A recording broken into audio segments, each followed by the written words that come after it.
Tudo bem, povo de Deus abençoado? Querido, abre o teu coração.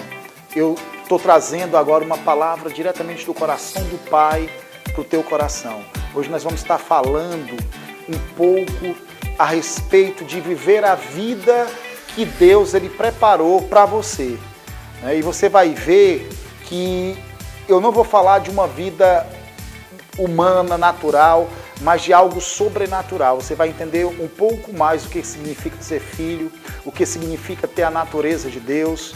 Amém? Então abre o teu coração e recebe essa palavra que ela vai fazer toda a diferença na tua vida. E eu quero aproveitar esse momento também para te convidar para algo maravilhoso. É um projeto que Deus nos deu, que nós chamamos de Superclasse.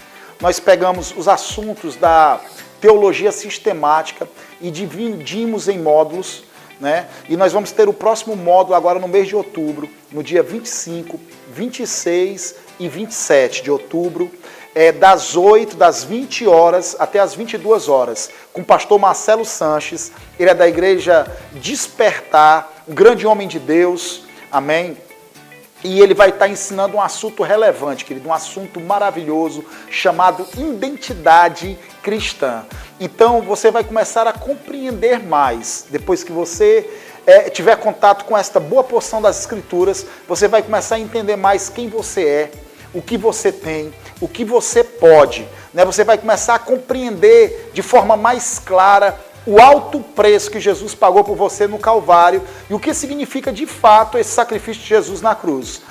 Nós vamos estar deixando aqui um link, né, do Eventbrite para que você tenha acesso e possa fazer sua inscrição. As vagas são limitadas, então corre, faça a sua inscrição, que eu te garanto que você vai ser muito abençoado. Deus te abençoe em nome de Jesus.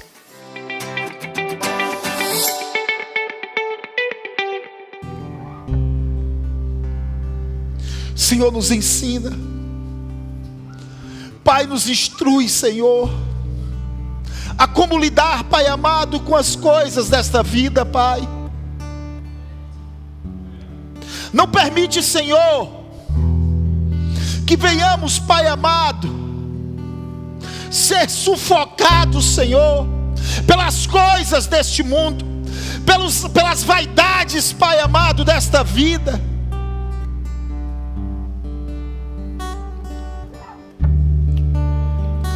Senhor, mas nós queremos, Pai, de fato ser uma boa terra, Pai, um solo fértil, Senhor, a qual, Pai amado, a tua boa semente, Senhor, venha, Pai amado, germinar e produzir, Senhor, bons frutos, a 30, a 60, a 100 por um, Senhor. No nome de Jesus, Pai amado, nos ajuda, Senhor, a focarmos, Pai amado, a coisa certa. Não queremos perder o foco, não queremos perder a visão. Aleluia. Mas queremos ver, Pai amado, e considerar como o Senhor vê e considera, Pai amado, todas as coisas. Senhor, nós sabemos que existe, Pai amado, uma carreira excelente, proposta, Pai amado, no teu coração para cada um de nós. E nós sabemos, Pai amado, que quando nós começamos, Senhor, a correr e desenvolver esta carreira, Senhor, nós tocamos em coisas sobrenaturais. Nós ativamos, Pai amado, coisas sobrenaturais em nossas vidas. E começamos, Senhor, a usufruir de uma graça, Pai amado. A usufruir, Pai amado, de uma graça sobrenatural, Pai. Oh, aleluia. Obrigado por iluminação, revelação, entendimento sobre as nossas vidas, Pai, para que possamos ver de forma clara, para que não venhamos, Pai amado, ficar pelo meio do caminho, Senhor, desistir, desanimar. Aleluia.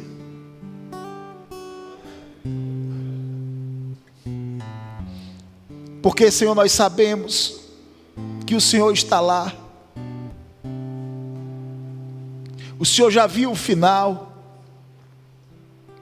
O Senhor já planejou tudo, Pai. Nós temos que simplesmente, Senhor, nos submeter à Tua vontade, o Teu propósito. Nos submeter, Pai amado, àquilo que o Senhor já preparou para as nossas vidas, Pai. Oh, aleluia. Muito obrigado. Nós te louvamos, nós te amamos, nós queremos te conhecer, Pai amado, mais e mais. Aleluia. Oh, aleluia.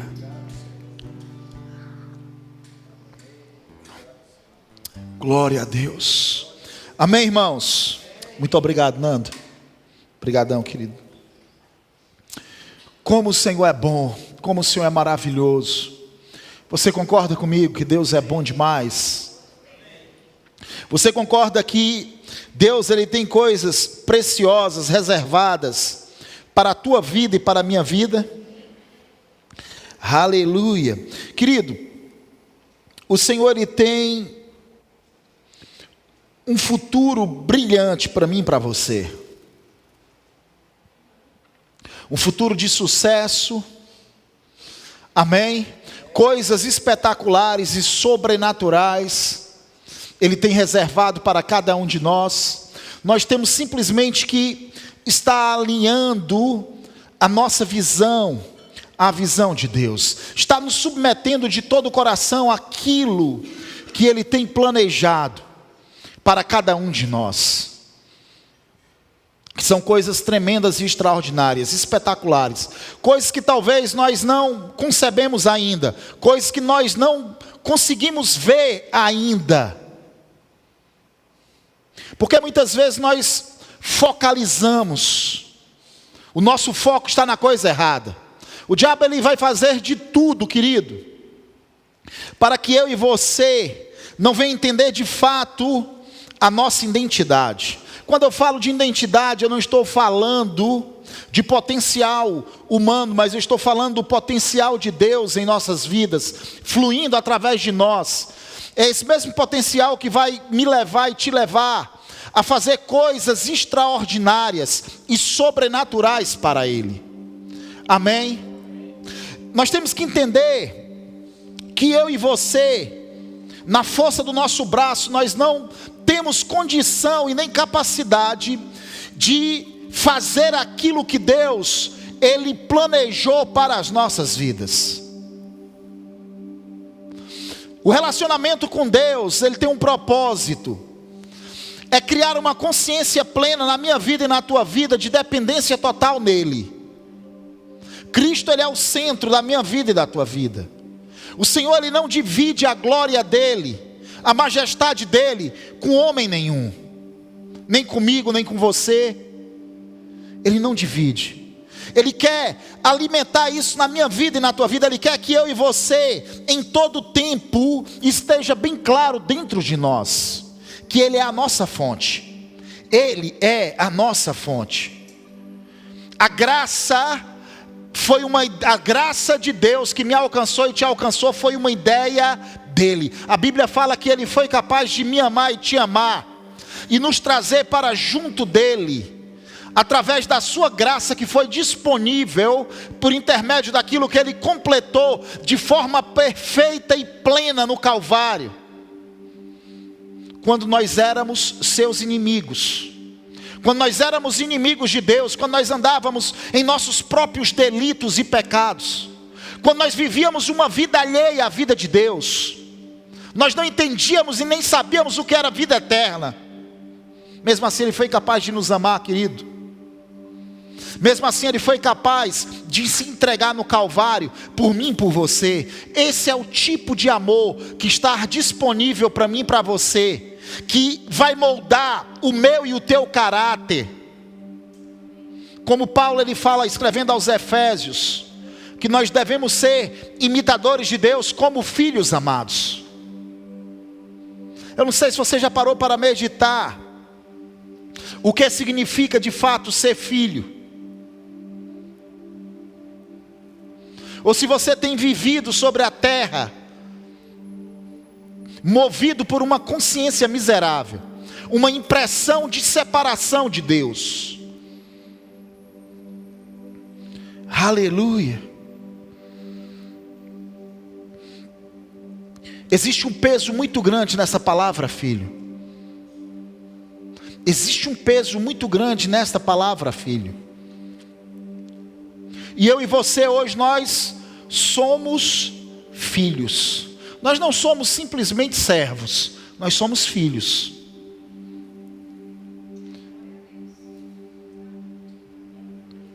Amém?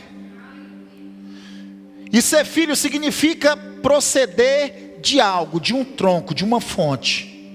E nós sabemos que a nossa fonte é Deus. O próprio Deus se fez carne. O próprio Deus se fez homem. E Ele se entregou para Ele compartilhar novamente com o homem aquilo que o homem havia perdido. O que o homem tinha perdido? A vida eterna. E essa vida eterna eu quero que você entenda, querido, que não é simplesmente morar no céu. O céu é a consequência.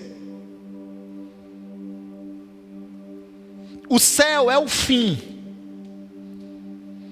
Mas eu quero que você entenda que vida eterna significa ter a natureza dele. Eu quero que você entenda que ter a natureza de Deus significa uma gama inesgotável de possibilidades, que vão te capacitar, que vão te empoderar a fazer aquilo que você não tem condição de fazer de forma natural. Ser filho e ter a vida eterna, ter a vida de Deus, significa viver o extraordinário, viver o espetacular, viver o sobrenatural sobre a terra. Ter a vida eterna, meu amado, significa reinar nesta vida.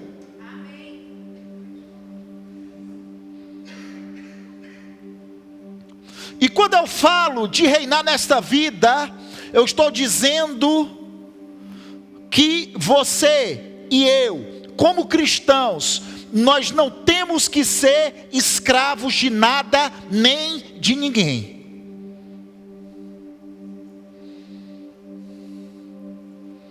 Paulo, ele escrevendo aos Coríntios, ele diz assim: aonde está o Espírito de Deus, aí há liberdade.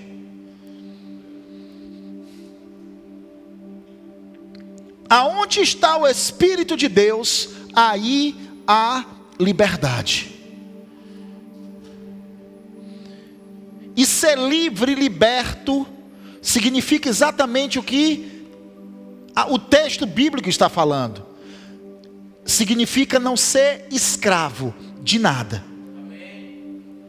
Existia um tempo que eu e você, nós éramos escravos. Paulo, ele fala sobre esse tempo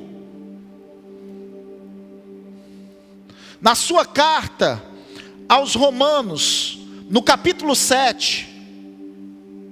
Nós vemos uma afirmação de Paulo, e nós muitas vezes, nós cristãos, nós julgamos que Paulo está falando de nós.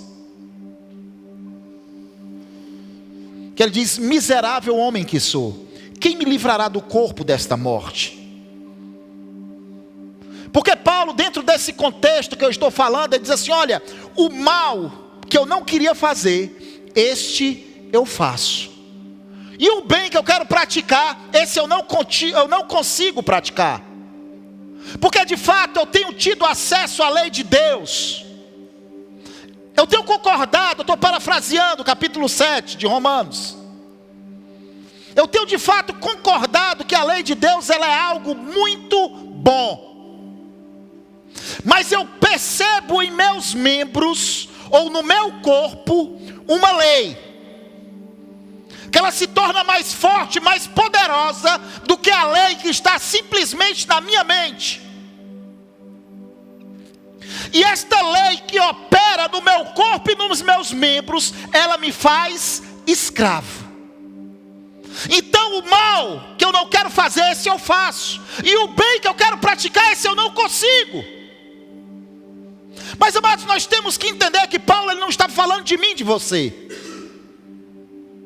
Quando Paulo ele fala isso no capítulo 7 de Romanos, ele está falando do homem debaixo da lei e do pecado.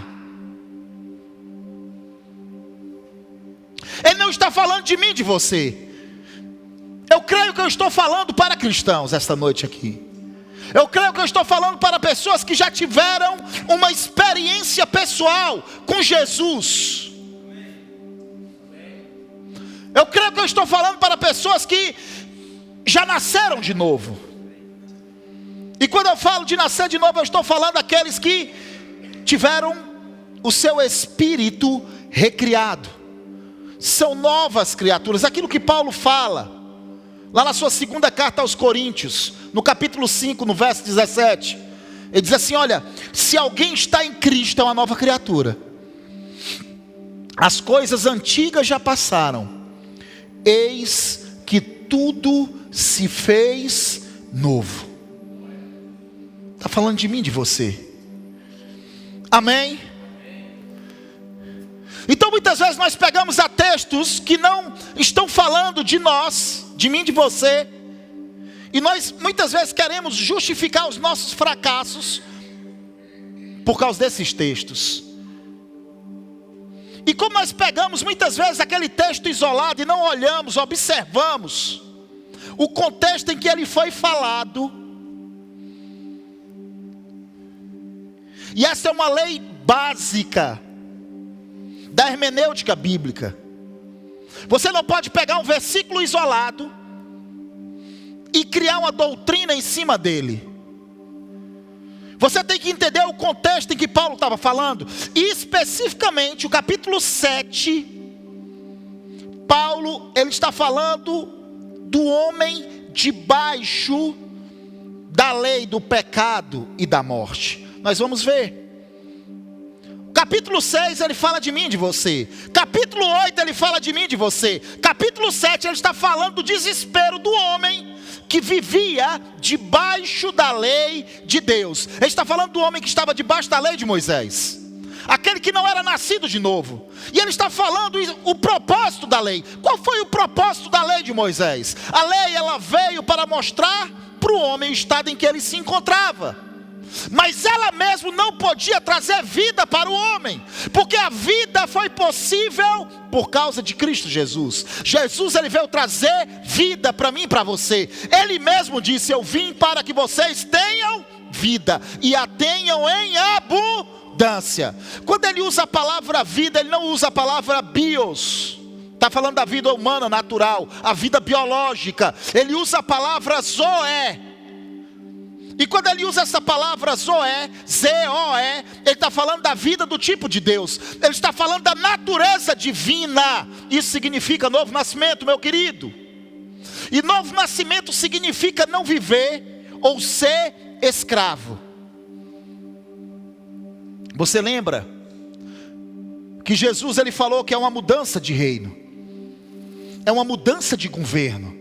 O Paulo, ele vem e corrobora com essa mensagem de Cristo. Ele diz assim, nós fomos resgatados do reino das trevas e transportados para o reino do Filho do seu amor. Essa palavra reino no original, trazendo para uma linguagem contemporânea hoje, a palavra reino significa governo. Nós, antes de conhecer Jesus, nós vivíamos debaixo de que governo? Do governo das trevas. Paulo, ele escrevendo aos Efésios, no capítulo 2, ele diz assim: Ele nos deu vida, estando nós mortos em nossos delitos e pecados, nos quais andávamos outrora, segundo o curso deste mundo, segundo o príncipe da potestade do ar, do espírito que atua nos filhos da desobediência, entre os quais também todos nós andávamos outrora, segundo as inclinações da nossa carne, fazendo a vontade da carne e do pensamento, e éramos por natureza filhos da ira, como também os demais. Mas Deus, sendo rico em misericórdia, por causa do grande amor com que nos amou, e estando nós mortos em nossos delitos e pecados, nos deu vida juntamente com Ele. Pela graça sois salvos. Pela graça sois salvos. Pela graça eu e você, nós fomos salvos. Existia um tempo em que nós andávamos segundo as inclinações da nossa carne. Nós fazíamos a vontade da carne e dos pensamentos. Por quê? Porque nós éramos filhos da ira. Nós andávamos segundo o príncipe da potestade do ar, do espírito que atua nos filhos da desobediência. Diga: eu não sou filho da desobediência. Eu sou filho de Deus. Eu tenho a natureza de Deus. Você tem a natureza de Deus. Querido, nós não temos que nos deixar escravizar pelo pecado. O pecado, ele não deve ser senhor sobre a minha vida e sobre a tua vida. O diabo, ele não deve ser senhor sobre a minha vida e sobre a tua vida. Maus hábitos não devem controlar e determinar como eu e você vamos viver sobre a terra. Palavras não devem determinar o meu destino e o teu destino. Eu sou o senhor da minha boca, eu sou o senhor da minha língua. Você é o senhor da sua boca e da sua língua. Os irmãos, eles dizem assim: olha, pastor, Tiago 3 diz que homem nenhum consegue controlar a língua. Mais uma vez um texto fora de contexto. A Bíblia fala que o perfeito varão, ele é capaz de controlar a sua língua. E aquele que controla a sua língua é capaz de controlar todo o seu corpo. Tiago 3:2.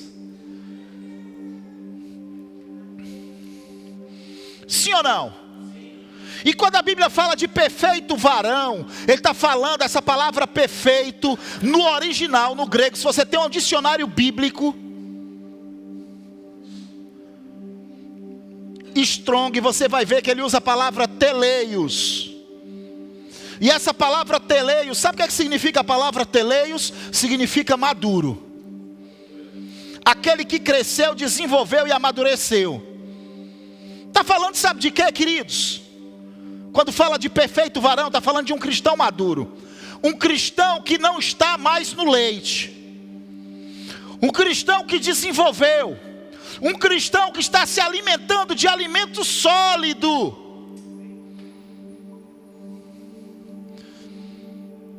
Perfeito varão. É o que eu e você nós devemos perseguir. A maturidade. O amadurecimento espiritual. Amém? Nós não podemos, queridos, nos conformar com as coisas deste mundo, ou tomar a forma, deixar que o mundo venha determinar como eu vou falar, como eu vou me comportar, o que eu vou dizer. Não. Nós somos filhos. Nós somos a igreja. Você lembra Paulo, ele falando a Timóteo, ele diz que nós somos a igreja do Deus vivo, coluna e baluarte da verdade. Quem é a igreja, meu amado? A igreja é aquela que sustenta a verdade. A igreja que sou eu e você. Eu quero que você entenda isso, que a igreja não é o pastor, não é os presbíteros, os obreiros, não. Quando Paulo ele traz um padrão para o presbítero, para aquele homem que está à frente, ele traz um padrão, mas ele não está trazendo aquele padrão apenas para os pastores, Na verdade, ele diz, aquele padrão é o padrão que deve ser vivido pelos cristãos. Mas por que ele fala a Timóteo? Porque o objetivo de Timóteo ali em Éfeso era levantar e estabelecer uma liderança. E a liderança ela tem que ser a vitrine. A liderança tem que ser a vitrine. Então aquilo ali não é o padrão do presbítero, não é o padrão do pastor de vida.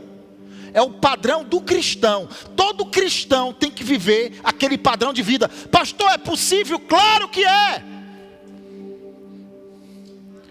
Agora nós temos vivido isso? Muitas vezes não, querido. A culpa é de quem? Minha, sua. A culpa não é de Deus. A culpa é nossa. Nós não temos vivido neste nível porque nós temos negligenciado coisas em nossas vidas. Nós temos negligenciado a comunhão com Deus. Nós temos negligenciado leitura na palavra. Nós temos negligenciado meditação na palavra. Existe um sofrimento piedoso que a igreja ela não será poupada, que os cristãos eles não serão poupados. Queridos, dói. Muitas vezes nós vamos ter que sacrificar para subjugar o nosso corpo. É um sacrifício. E se é um sacrifício, tem um custo. Tem um preço a ser pago. Se é um sacrifício, existe um preço a ser pago por mim e por você. Existe um preço a ser pago por cada um de nós. Mas muitas vezes nós negligenciamos. Muitas vezes nós não queremos pagar este preço. Muitas vezes nós abrimos mão. Nós reivindicamos o melhor de Deus para as nossas vidas, mas não temos disponibilidade de dar o melhor para Deus. E eu queria te dizer algo precioso, queridos, que Deus ele tem tratado muito comigo. Sempre tratou a vida toda. Que não tem como colher aquilo que você não plantou.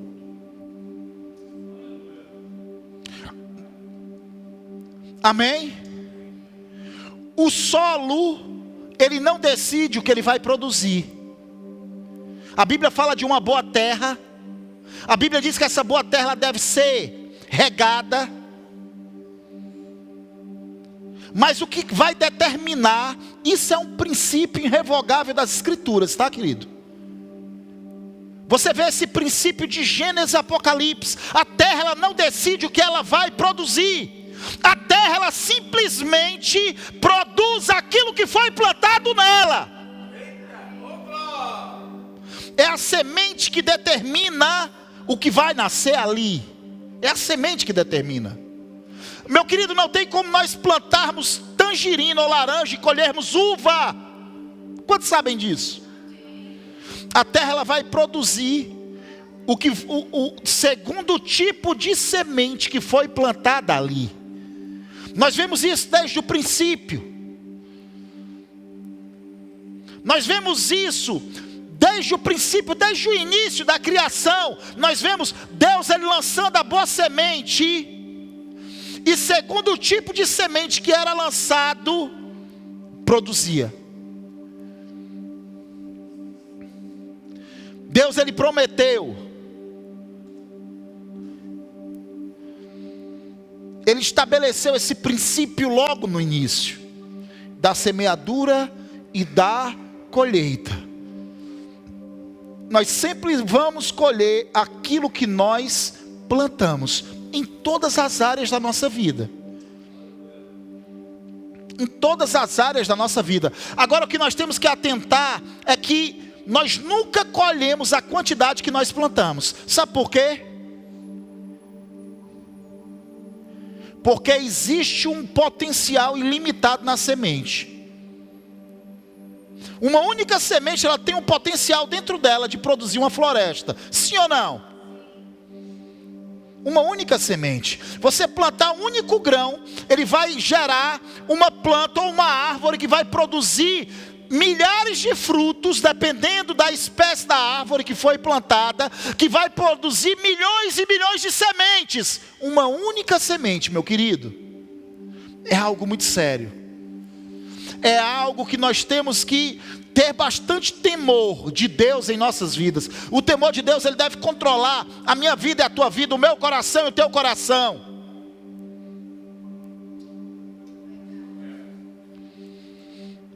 Grande pergunta é o que nós temos plantado. O que nós temos plantado? Eu falei sobre confissão no culto passado, e aos poucos eu estou voltando novamente para esse assunto. Eu até tinha compartilhado com a pastora Camila de sair de casa, com a minha esposa. Ela disse: tu vai ministrar sobre o quê? Eu disse: eu acho que eu vou falar sobre a armadura de Deus. Foi, Camila?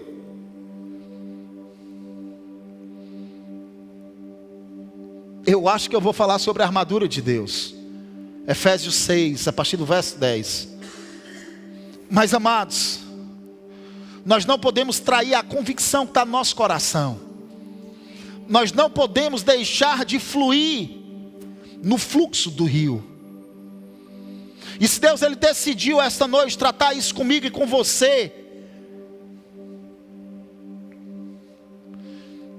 nós temos que receber com bastante temor em nossos corações esta palavra, esta noite aqui. Aleluia. Evangelho é algo muito sério, queridos. Eu vejo palavras como aquela que Pedro disse. Ele falando que alguns que estavam voltando a velhas práticas, que Pedro ele disse assim: olha, é semelhante a um cão que vomita e volta para comer o seu próprio vômito. É semelhante a uma porca lavada que volta para a lama e começa a rolar no lamaçal. Ele diz assim: olha, melhor seria que nunca tivessem conhecido a verdade, do que depois de conhecerem a verdade, voltarem a velhas práticas.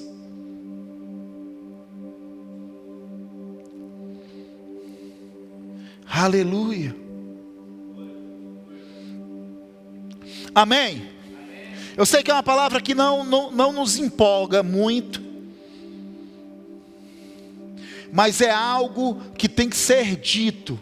E eu fico muito confortável em tanto falar como receber. Porque, amados, de fato, o primeiro a ser tratado, o primeiro a ser repreendido esta noite aqui sou eu.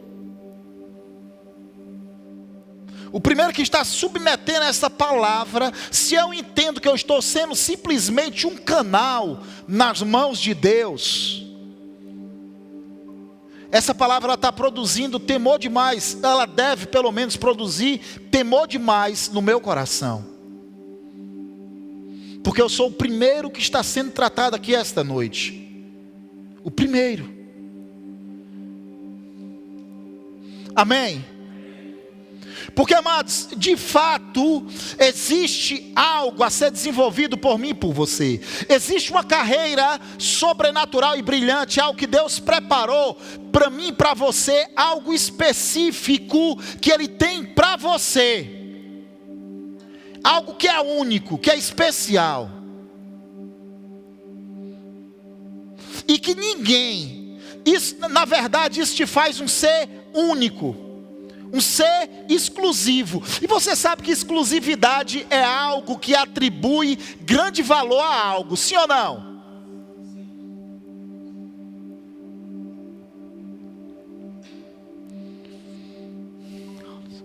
Uma vez o meu pastor lá do Rio de Janeiro, os meus pastores, pastor Altomir, a pastora Rosânia, eles viajaram, eles foram para uma viagem em Dubai. E ele, na saída do hotel lá em Dubai, ele tirou uma foto e ele mandou. Na frente tinha um carro, e o carro ele era laminado, ele era folheado a ouro. O carro, além de ser um Rolls Royce, que é um carro exclusivo, o carro era todo dourado. O carro, ele não era pintado de dourado, irmão. Eu quero que você entenda isso. Eu quero que você entenda que o carro ele era laminado. Eram lâminas fininhas de ouro. E o carro ele era todo revestido de ouro. Já é um carro que é caro, muito caro. Agora tu imagina um carro todo de ouro, revestido. E ele diz assim: rapaz, isso é uma peça exclusiva. É uma peça única. Ela é feita por encomenda. É o único feito, é o único que existe. O dono daquele carro ele não vai encontrar em nenhum lugar no globo um carro semelhante àquele dele. Ele escolheu a parte interna do carro, o tipo de couro, tudo feito à mão. de forma artesanal, o carro revestido de ouro. E é um carro que custava muito, mas muito dinheiro. Por quê? Porque era algo único, exclusivo. Esse sou eu e você, meu querido.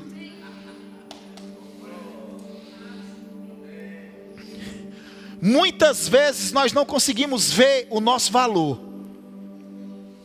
O diabo, ele tenta trazer esta consciência de orfandade para a minha vida e para a tua vida. Ele tenta mudar o meu foco, o teu foco, para que a gente não consiga ver aquilo que nós somos, aquilo que nós temos, aquilo que nós podemos. Para quê? Para ele impor um domínio sobre as nossas vidas, para ele nos controlar, para ele nos dominar. Mas, amado, quando nós começamos a entender quem de fato nós somos, quando nós começamos a entender o preço que foi pago, meu irmão, qual foi o preço que foi pago por você e por mim? Deus, ele simplesmente pegou o que ele tinha de mais precioso e mais valioso, e ele deu por mim e por você, na cruz do Calvário. Ele entregou a sua própria vida. O Deus criador de todas as coisas, ele se fez homem, ele se entregou de forma espontânea por mim e por você. Qual o preço da minha vida, o preço da tua vida? É o preço do sangue dele, que foi vestido no Calvário. Queridos, é um valor que foi atribuído a mim e a você. Ele olhou e ele disse assim: o meu filho vale isso, e eu vou dar. Ele se deu. O diabo, ele tenta fazer com que eu e você veja exatamente o contrário, que nós somos miseráveis, desprezados, que nós não podemos, nós somos derrotados, fracassados, miseráveis. Ele tenta desviar o nosso foco.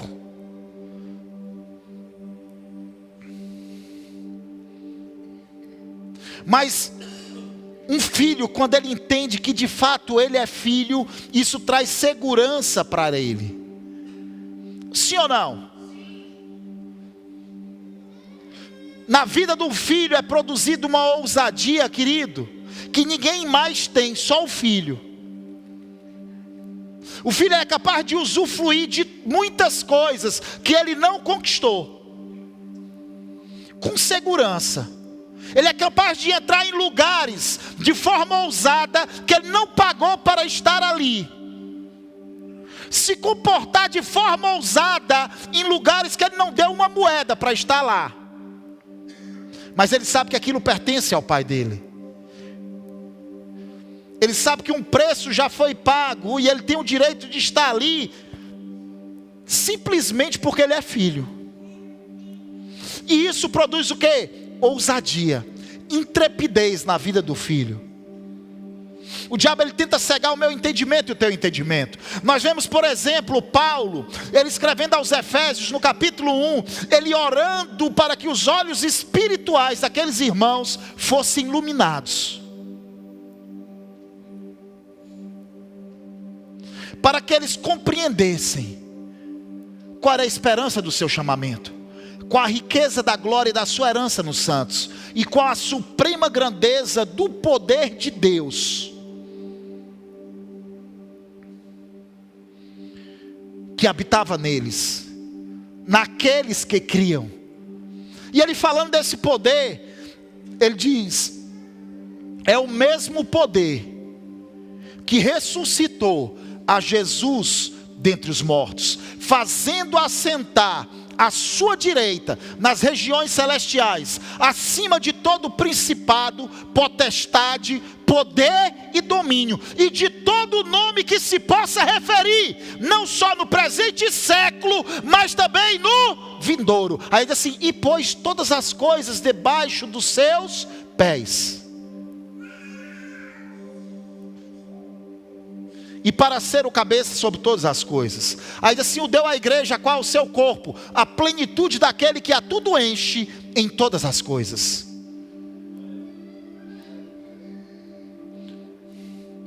Querido, ele fala a respeito de uma esperança, de um chamamento. Ele fala a respeito de uma herança que eu e você temos que tomar posse. que já foi conquistada para mim e para você. A Bíblia fala que eu e você, nós somos o quê? Co-herdeiros, juntamente com Cristo. Nós somos o quê? Co-herdeiros. Juntamente com quem? Com Cristo. Juntamente com quem? Com Cristo. Juntamente com quem? Com Cristo. Nós não tínhamos direito a nada, mas Ele conquistou. E aquilo que Ele conquistou passou a ser meu e seu. Por quê? Porque nós estamos nele.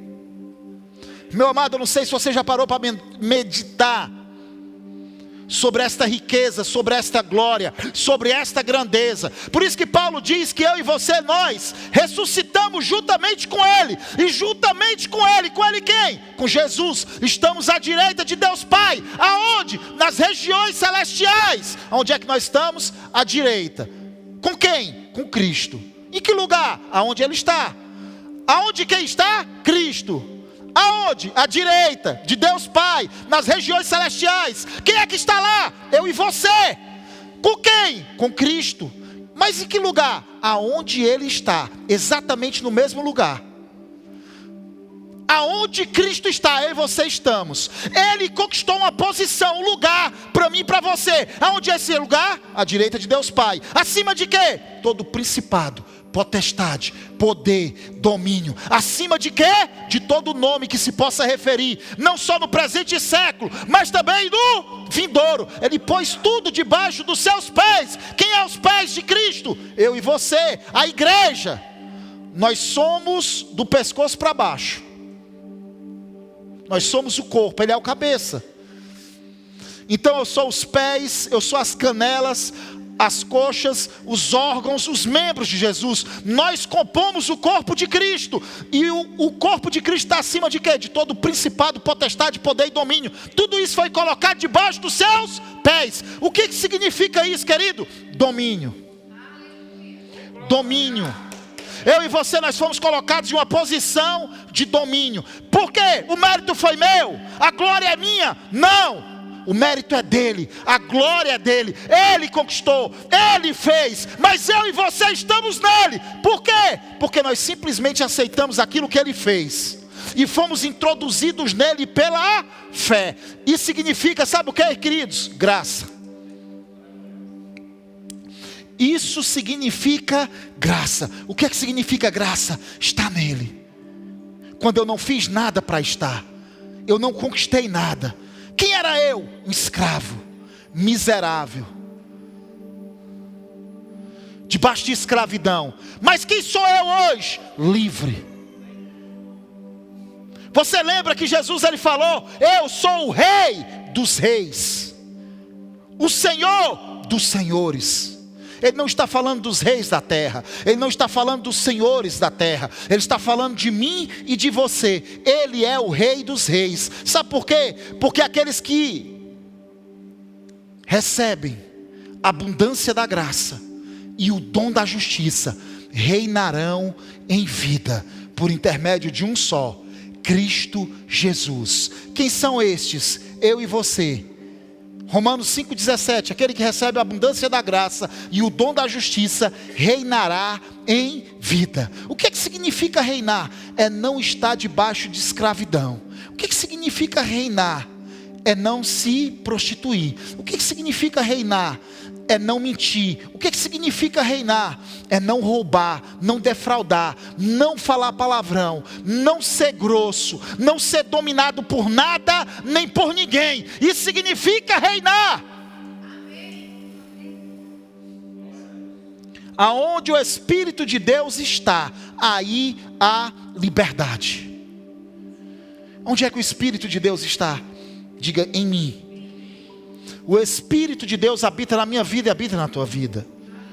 Queridos, quem é o centro da minha vida? Quem é o centro da tua vida? Jesus. O que é que eu tenho que manifestar? Jesus. Eu tenho que revelar através de mim? Jesus. As pessoas elas têm que olhar para mim e ver quem? Jesus. As pessoas têm que ver Cristo em nós. É por isso que Paulo diz que eu e você nós somos o quê? Cartas vivas. Eu e você, nós somos a carta de Deus sobre a terra. As pessoas elas têm que olhar para mim e para você e ter contato com o Evangelho. Ter contato com as boas novas. Aleluia. Nós não temos que nos esforçar. Nós não temos que nos debater. Nós temos simplesmente que ser aquilo que nós somos. Agora, por que nós não somos? É porque nós perdemos a consciência daquilo que somos. Por que nós não vivemos essa realidade? É porque nós não temos a consciência disso.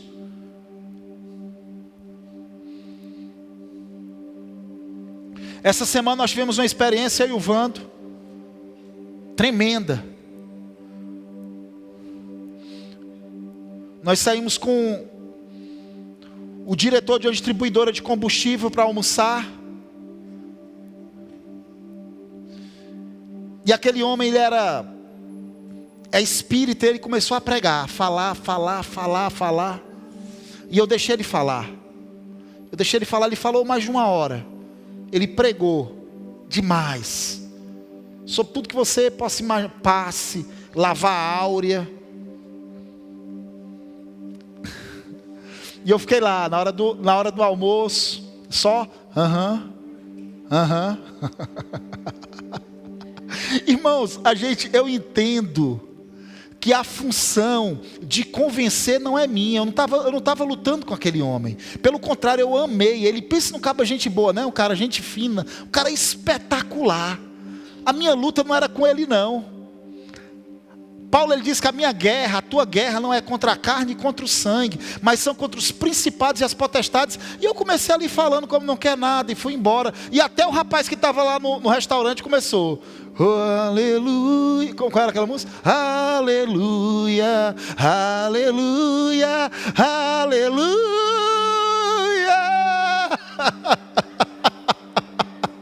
Aí o negócio fluiu, eu comecei, aí virou um culto mesmo. Eu comecei a falar alto e o pessoal da mesa de trás olhava, o pessoal da outra mesa olhava, todo mundo escutando, e eu estava falando alto para todo mundo escutar mesmo. E aquele homem ficava assim, ó. Ele não falou mais nada, querido. E eu fiquei pensando, rapaz, se eu conseguir convencer ele, ou se eu conseguir confundir ele, eu já fiz grande coisa esse dia aqui. Mas foi o Espírito. Eu sei que muitas lacunas foram fechadas ali. Eu sei que o Espírito, ele foi ministrando em cima do anseio daquele homem. Sabe por quê? Porque ele era uma pessoa sincera. Ele era uma pessoa sincera. Ele de fato ele estava buscando algo superior. Ele tinha sede do sobrenatural. E a maioria das pessoas são assim, queridos. E nós temos que ser simplesmente uma carta para elas. Nós temos que ser simplesmente boas novas de Cristo para elas. Nós não temos que... Deus, ele não nos chamou para degladiar com ninguém, discutir religião com ninguém, lutar com ninguém, brigar com ninguém. Não. O Senhor, ele simplesmente nos chamou para ser um canal. O que é que eu e você, nós vamos ser um canal de quê? Da vida de Deus, da palavra de Deus. Nós temos que abrir a boca e liberar a palavra. Com amor. Qual é a motivação do meu coração e do teu? Deve ser. Qual a motivação da nossa vida? É o amor. Você deve falar porque você ama, porque você quer o melhor para aquela pessoa. Amém? E as coisas acontecem, né? Eu lembro que no início da minha conversão, eu já estou encerrando, queridos. Em 96...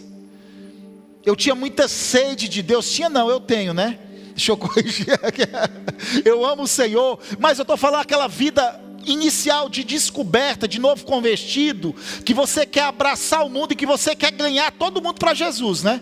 Quer arrastar logo a tua família todinha na marra, quer ganhar os teus amigos tudinho, quer convencer todo mundo, e as coisas não vão acontecendo. É o que começou a vir desânimo sobre a minha vida.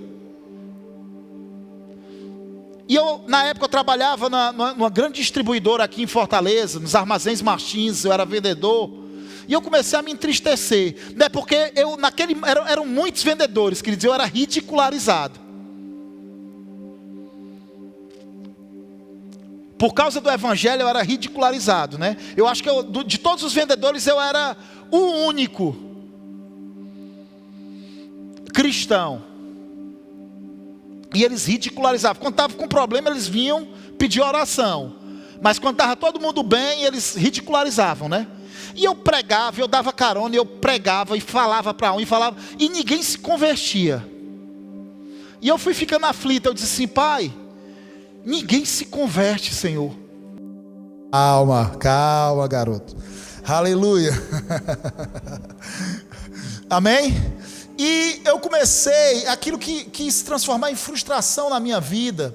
E eu falando ao Senhor, o Senhor, Ele falou forte ao meu coração, um dia. Ele diz assim, rapaz, você está se frustrando e se entristecendo, porque você está querendo fazer, ou exercer a função que não lhe cabe. Aí eu disse, como assim, pai?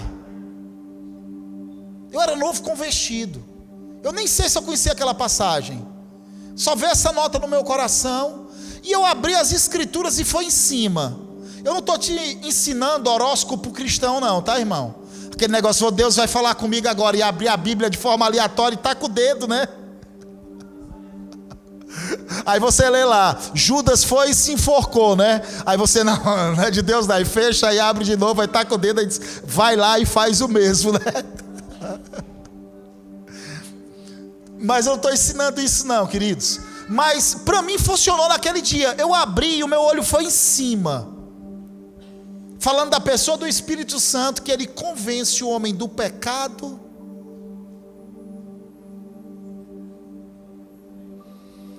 da justiça e do juízo. Amém? E eu comecei a entender que a função de convencer não era minha. A minha função era simplesmente lançar a semente. A minha função era simplesmente ser um canal de boas novas. A minha função era simplesmente ser coluna e baluarte da verdade sobre a terra. A minha função era simplesmente viver a palavra, praticar a palavra. Amém?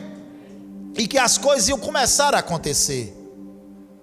E amados, de fato, depois eu comecei a me encontrar com aquelas pessoas que eu compartilhava, que eu falava de Jesus, e eu me encontrava com elas e tomava cada susto, né? Uma vez eu me encontrei com um que é pastor do ministério chamado Verbo da Vida aqui em Fortaleza, um ministério que eu já fiz parte também. Eu entrando no extra, aí eu vi aquele cara, né? Aí ele me chamou, ei!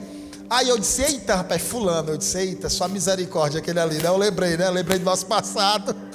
Aí quando eu cheguei perto dele, eu tinha falado demais de Jesus para ele. Quando eu cheguei perto dele, ele, Pai do Senhor, meu irmão. Eu disse, rapaz, não acredito. Eu disse, cara, tu é crente, macho? Eu não estou acreditando não. Eu disse, sou, rapaz, sou, Deus é bom demais, né? E assim fui tendo a surpresa. Muitos daqueles que eu compartilhei. Outro dia eu fui para a igreja Batista Shalom. Aí o diácono que estava lá, quando eu dei de cara, eu disse, rapaz, eu te conheço. Ele disse, aí varão, rapaz, aí ó, sou crente agora. Eu disse, rapaz, não acredito não. É vendedor do Armazéns Martins, um cara que eu falei demais para Jesus, ou de Jesus para ele, né? E eu ia me encontrando com essas figurinhas por aí, o Senhor dizendo, olha, tu é participante da vida dele. Tu é participante. Tu jogou a semente. Porque, queridos, um planta, outro rega, mas o crescimento ele vem de Deus. Amém? E nós temos que entender que nós não arrancamos na hora que plantamos. A Bíblia fala que o agricultor ele joga a semente na terra e ele aguarda com paciência. Diga assim, ele aguarda com paciência.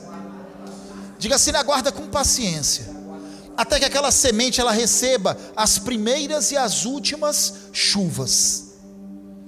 Como é precioso, né? Nós somos a geração, como eu já falei aqui na igreja, nós somos a geração do instantâneo, a geração do micro-ondas, né? É uma geração que muitas vezes tem se frustrado. Por quê? Porque não tem desenvolvido algo precioso na sua vida, chamado paciência. Eu sempre dou o exemplo, né? Eu dou o exemplo da mamãe. A mãe ela ia fazer uma lasanha lá em casa, a lasanha de frango, né, mãe? Tinha que matar a galinha, ela ia no galinheiro, escolhia a galinha, aí matava a galinha, pelava a galinha. Eu lembro que a gente pequenininha, a gente acompanhava aquela carnificina todinha, né? Eles matavam a galinha, a gente achava legal aquele negócio domingo de manhã, aí tratava a galinha, Aí cozinhava a galinha, eu vou olhar aqui para esse lado, não, vou olhar. Aí cozinhava a galinha, desfiava a galinha, né? Tinha todo aquele processo, aí fazia aquela lasanha, eu sei que era a manhã toda, aquele ritual, e no final vinha um galardão, né? Vinha aquela lasanha, sabe aquela lasanha com gosto de lasanha mesmo? Hoje você vai ali no supermercado, pega uma caixa da Perdigão, bota lá 20 minutos no micro-ondas, aí você come aquela lasanha com gosto de pneu de bicicleta, delicioso, né? Aquele com gosto de borracha, você não sabe o que é aquilo ali. E a nossa geração, ela tem perdido isso daí.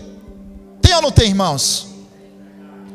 A nossa geração é uma geração muitas vezes frustrada, sabe por quê? Porque não tem desenvolvido algo precioso chamado paciência, que faz parte do meu crescimento espiritual e do teu crescimento espiritual. A Bíblia fala que o agricultor, ele aguarda com paciência. Ele aguarda com paciência. Nós temos que entender que nós não vamos arrancar na hora que nós plantarmos. Nós temos que entender que o plantio ele é opcional, mas queridos, a colheita é certa. Depois que nós decidimos plantar e que nós plantamos, é lícito, a Bíblia diz que o agricultor ele aguarda, ele tem uma expectativa no coração, ele sabe que ele vai colher aquilo que ele plantou. Na verdade que a expectativa, a motivação maior do agricultor de jogar semente na terra é o plantio, sim ou não? Sim, querido. Ou é o plantio, não, é a colheita, desculpa. O que motiva alguém a jogar semente na terra é a colheita. Ele tem a consciência que ele vai colher. Amém?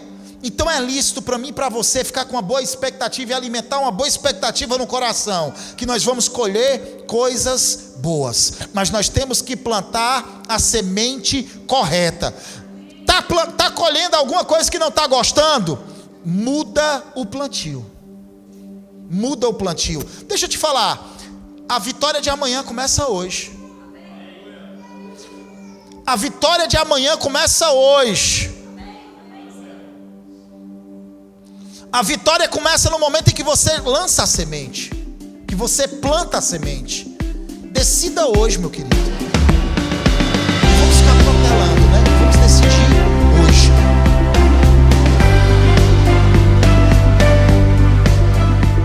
Glória a Deus. Eu sei que você foi abençoado, né? A palavra de Deus foi ministrada, e a palavra ela é luz, ela é entendimento, ela é sabedoria em nossas vidas. Agora eu quero te lembrar o que eu sempre tenho te lembrado. Queridos, muito melhor do que simplesmente ouvir uma palavra como essa é você se submeter a este ensinamento, é você viver, praticar estas verdades na tua vida. Querido, eu quero aproveitar também esse momento para te convidar para algo maravilhoso. É um projeto que Deus nos deu, que nós chamamos de Superclasse. Nós pegamos os assuntos da teologia sistemática e dividimos em módulos, né? E nós vamos ter o próximo módulo agora no mês de outubro, no dia 25, 26 e 27 de outubro, das 20 horas até as 22 horas, com o pastor Marcelo Sanches. Ele é da igreja Despertar, um grande homem de Deus, amém?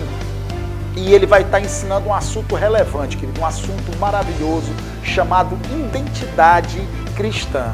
Então você vai começar a compreender mais, depois que você tiver contato com esta boa porção das Escrituras, você vai começar a entender mais quem você é, o que você tem, o que você pode, né? Você vai começar a compreender de forma mais clara o alto preço que Jesus pagou por você no Calvário e o que significa de fato esse sacrifício de Jesus na cruz.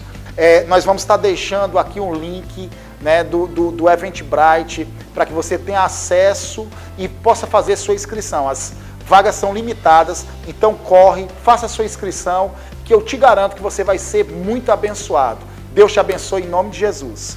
Então seja abençoado na prática da palavra em nome de Jesus.